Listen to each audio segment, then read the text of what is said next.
Hi guys, Tommy Rowe here, Rowe Films. Hope you're all good. I recently produced a short film for LUMIX and Atomos for the release of new firmware that opens up ProRes RAW to the BGH1 and Ninja Viphone. If you haven't seen it yet, do check it out. This is just a quick video, give you a brief rundown of how I went about colour grading the footage. It was actually my first time using ProRes RAW. I had very high expectations and it didn't disappoint at all. But what I've done here is I've picked a handful of shots to show you basically how I went about grading. So let's get stuck in.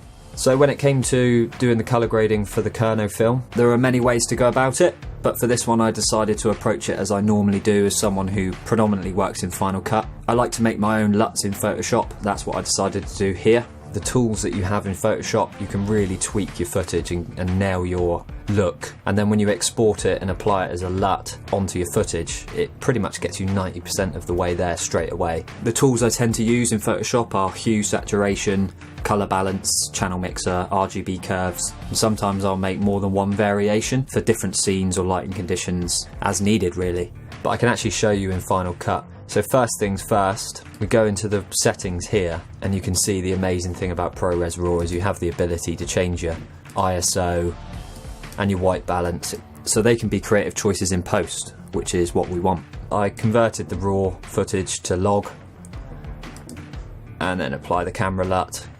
So it made sense to do it this way because I'm so used to working with vlog footage. I've since seen that Panasonic have actually provided a LUT specifically for RAW, so I'll leave a link to that in the description because that one will probably do a better job at getting your levels where they need to be than the one that's provided here in Final Cut already. The first thing I'm going to do is I'm just going to use the wheels here to bring back some of that contrast, and I also just punch in a little bit more saturation there too. The next adjustment I tend to make is a curves adjustment just to bring some pop into the image. When I'm creating LUTs in Photoshop, as I use like hue saturation curves to really dial in my colours, and this is where you can get a sense of how amazing ProRes RAW is and that 12-bit. If you push it to the extremes, you can see the control here that you've got over colours, and it's really quite remarkable how far you can push things. I'm just going to give you a rough rundown of how I like to just tweak my colours. And then I'll probably just play with the saturation as well. And again, this is what I'd be doing in Photoshop, and then once I'm happy with my look, I would export that as a cube LUT. The final secret sauce I always love to use is Film Convert. I just love the look and I love what it does with the colours, and often just going back and forth between all the tools. Once I've created my LUT, I apply it universally, and then I only need to tweak each shot to taste. It works, and it's a good way to get a consistent look when you're grading in a program like Final Cut. Moving on to the next shot here, we've just got a shot of our friend Mike. I apply my LUT, I called it RF Kernow. So straight away, the LUT that I made in Photoshop, as soon as I apply that, is like you're 90% of the way there already. And then after that, I just apply a wheels and curves adjustment before the LUT, just so I can really tweak the colours and the tones. Here's another one. Raw to log conversion.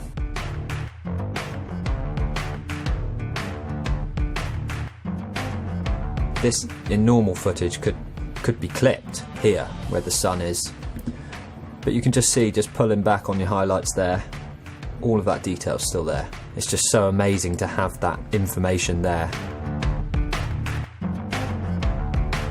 And then I can come in here and tweak my white balance, so I can really warm that up and give it that really golden hour amazing look, or you can cool the footage down and bring back all of the blues like so.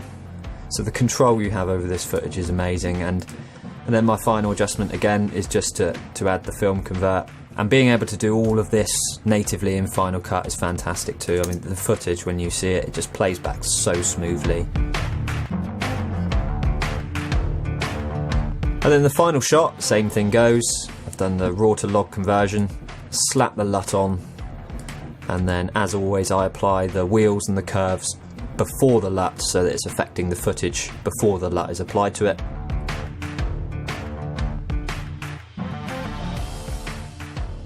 And again, loving having this temperature slider so that you can really choose, do I want to bring that coolness back with the blues, it goes to look a little bit more blue hour, or you can really push the warmth and go for a mega sunset look. If we just come back, have one last quick look at what we've done here. So this is the shot we did, the manual adjustments. This was just to show you really how I go about making LUTs. I do that in Photoshop, but you know, the tools are there to do it manually in Final Cut if you wanted to.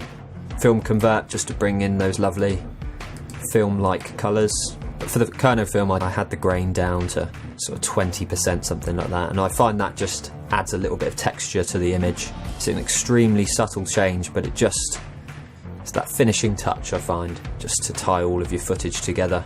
So that's really how I went about colour grading the Kernow footage. I'm looking forward to having a play working directly with the raw footage instead of doing the raw to vlog conversion. It's all about experimentation, and I have lots of that to do now, which is exciting. Yeah, so that's it. That's pretty much how I went about colour grading the footage in the Kernow film. As I said, if you've not seen the film, do check it out. And for more videos just like this, head on over to the Atomos Academy, where there's plenty more content for you to get your teeth stuck into. But that's it for me for this one. Thanks for watching, and I'll see you again. Cheers.